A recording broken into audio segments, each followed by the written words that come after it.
Hi friends, welcome to news pocket. రీసెంట్గా Chhattisgarh government ఇద్దరు నన్స్ను arrest చేసింది హ్యూమన్ ట్రాఫికింగ్ అలిగేషన్స్ కింద. అయితే ఈ ఇద్దరు నన్స్ను అరెస్ట్ చేయగానే అటు కేరళ నుంచి ఇటు కాంగ్రెస్ ఎంపీలు పార్లమెంటు దాకా మొత్తం యావత్ ప్రతిపక్షాలన్నీ ఈ నన్స్ కోసం పోరాడుతూ ఉన్నాయి. కేరళ సీఎం పినరయి విజయన్ ఏకంగా వీరిద్దరిని అరెస్ట్ చేయకుండా విడుదల చేయాలి అని ప్రధానమంత్రికి లేఖ రాశారు. అటు పార్లమెంట్లో సెషన్స్ జరుగుతూ ఉన్న సమయంలో పార్లమెంట్ సెషన్స్ను కూడా నిలిపివేసి ప్లకార్డులు ప్రదర్శిస్తూ ఉన్నారు. వీరిద్దరికీ సత్వరమే న్యాయం జరగాలి, దీనిపై పార్లమెంట్లో చర్చ జరగాలి అని డిమాండ్ చేస్తూ ఉన్నారు. అయితే జస్ట్ ఇద్దరు నన్స్ కోసం ఇంత పెద్ద ఎత్తున రచ్చ ఎందుకు చేస్తూ ఉన్నారు అనే విషయాన్ని మనం ఇప్పుడు మాట్లాడుకుందాం. దీన్ని బట్టే మన దేశంలో క్రైస్తవ మిషనరీ ఎంత స్ట్రాంగ్గా ఉందో అర్థమవుతుంది. సో ఈ వీడియోను లాస్ట్ వరకు చూడండి. అండ్ ఈ ఛానల్ని ఇప్పుడిప్పుడే స్టార్ట్ చేసాం. సో మా ఛానల్ను వెంటనే సబ్స్క్రైబ్ చేసుకోండి అండ్ బెల్ ఐకాన్ను క్లిక్ చేయడం మర్చిపోవద్దు. ఇక డీటెయిల్స్లోకి వెళ్తే, రీసెంట్గా ఛత్తీస్గఢ్లోని దుర్గ్ అనే రైల్వే స్టేషన్లో ఇద్దరు నన్స్ను అరెస్ట్ చేశారు. వారితో పాటు ముగ్గురు గిరిజన మహిళలు ఉన్నారు. ఈ గిరిజన మహిళలను ఛత్తీస్గఢ్ నుంచి యూపీలోని ఆగ్రాకు తీసుకువెళ్తున్నట్టు సమాచారం అందడంతో బజరంగ్ దళ్ యాక్టివిస్టులు వారిని అడ్డుకుని అక్కడి పోలీసులకు అప్పగించారు. సో వీళ్ళు వారిని కొట్టలేదు, ఏమీ చేయలేదు, జస్ట్ పోలీసులకు అప్పగించగా పోలీసులు వీరిపై ఎఫ్ఐఆర్ నమోదు చేశారు. ప్రాథమిక విచారణలో వీరిద్దరూ ఈ ముగ్గురు గిరిజన మహిళలను ఆగ్రాకు తీసుకువెళ్తున్నట్లుగా సమాచారం ఉంది అని ఎఫ్ఐఆర్లో నమోదు చేశారు. వీరిద్దరిని కోర్టులో సబ్మిట్ చేశారు. సో పోలీసులు కానీ ఇక్కడ బజరంగ్ దళ్ యాక్టివిస్టులు కానీ ఎటువంటి అన్యాయమైన చర్యలకు దిగలేదు. వారు జస్ట్ రూల్స్ను ఫాలో అయ్యారు అంతే. కానీ ఈ రూల్స్ను ఫాలో అవుతూ ప్రస్తుతం ఇది న్యాయ వ్యవస్థ పరిధిలో ఉంది అంతే తప్ప గవర్నమెంట్ దీనిపై ఎటువంటి ఎక్స్ట్రా చర్యలు కూడా తీసుకోలేదు. జస్ట్ వీరిని కోర్టులో సబ్మిట్ చేశారంతే.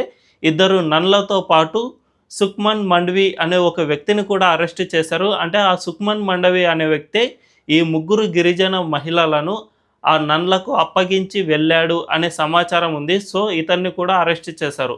టోటల్ ముగ్గురు, ఈ సుఖ్మన్ మండవితో పాటు ఇద్దరు నన్లను కూడా అరెస్ట్ చేశారు. అయితే ఈ ఇద్దరు నన్ల కోసం మాత్రమే ఇటు కేరళ కాంగ్రెస్ మొత్తం యాక్టివేట్ అయిపోయింది, అటు కమ్యూనిస్టు ప్రభుత్వాలు కూడా యాక్టివేట్ అయిపోయాయి.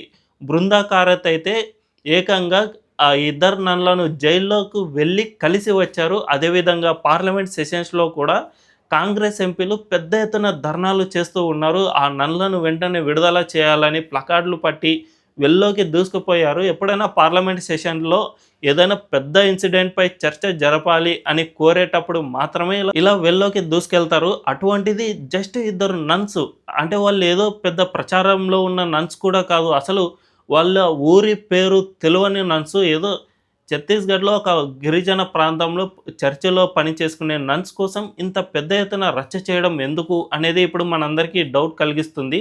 అయితే ఇది జస్ట్ ఒక ఇద్దరు నన్స్ కోసం మాత్రమే కాదు, ఇది మన ఇండియాలో క్రైస్తవ మిషనరీ ఎంత స్ట్రాంగ్గా ఉందో చూపించే ఒక ఇన్సిడెంట్ లాగానే మనం చూడాలి. ఈ క్రైస్తవ మిషనరీలు అనేవి మన ఇండియాలో చాలా అంటే చాలా స్ట్రాంగ్గా ఉన్నాయి. నార్త్ ఈస్ట్ స్టేట్లో అసలు వేరే మతం వారికి కనీస ప్రాధాన్యత కూడా దక్కకుండా చేస్తూ ఉన్నాయి. అదేవిధంగా కేరళలో మనందరికీ తెలుసు ఈ మిషనరీలు ఎంత స్ట్రాంగ్గా ఉన్నాయో.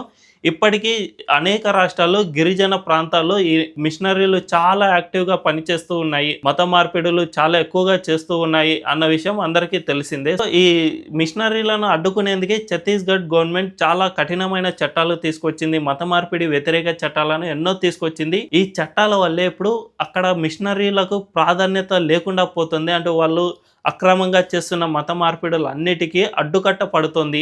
అందులో భాగంగానే ఇప్పుడు కూడా ఈ నన్లను అరెస్ట్ చేసి వారిని విచారణకు పంపిస్తూ ఉన్నారు. అటు దుర్గ్ సెషన్స్ కోర్టు కూడా వీరిని విచారించింది.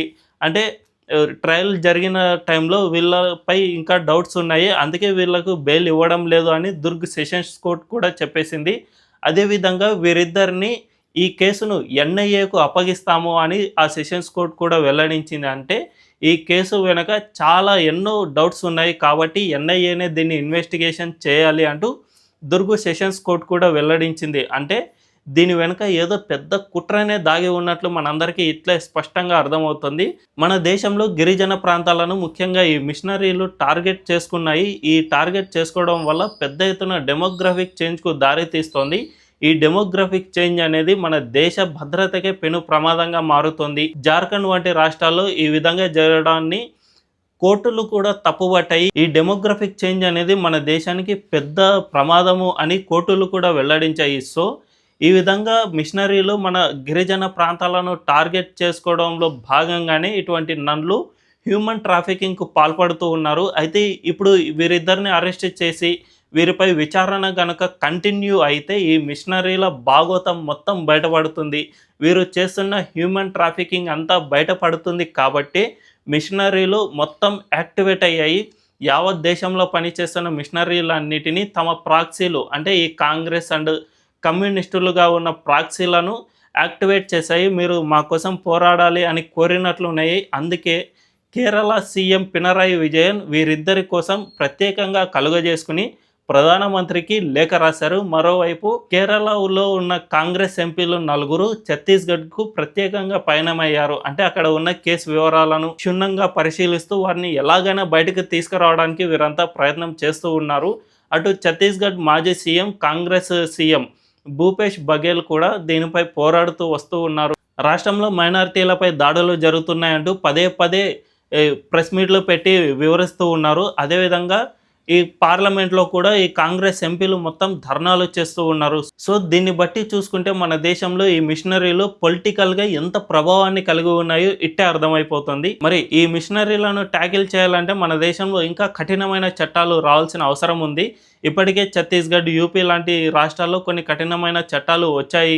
అదేవిధంగా మిషనరీలను అడ్డుకునేందుకు కేంద్ర ప్రభుత్వం FCRA లైసెన్స్లను మరింత కఠినతరం చేసింది. అంటే ఇంతకు ముందు వరకు విదేశాల నుంచి ఈ మిషనరీలకు భారీ ఎత్తున డబ్బులు వచ్చేవి. కానీ ఈ FCRA లైసెన్సులను రద్దు చేయడం వల్ల ఈ చాలా వరకు మిషనరీలు అనేవి వాటి బలాన్ని కోల్పోయాయి. కానీ ఇంకా చాలా మిషనరీలు మన దేశంలో యాక్టివ్గానే పని చేస్తూ ఉన్నాయి. ఇవన్నీ తమ ఉనికిని కాపాడుకోవడానికే ఈ విధంగా చేస్తూ ఉన్నాయి. మరి వీటన్నిటినీ ఇంకా కట్టడి చేయాల్సిన అవసరం ఎంతైనా ఉంది. ఆ రోజులు త్వరలోనే రావాలని కోరుకుందాం.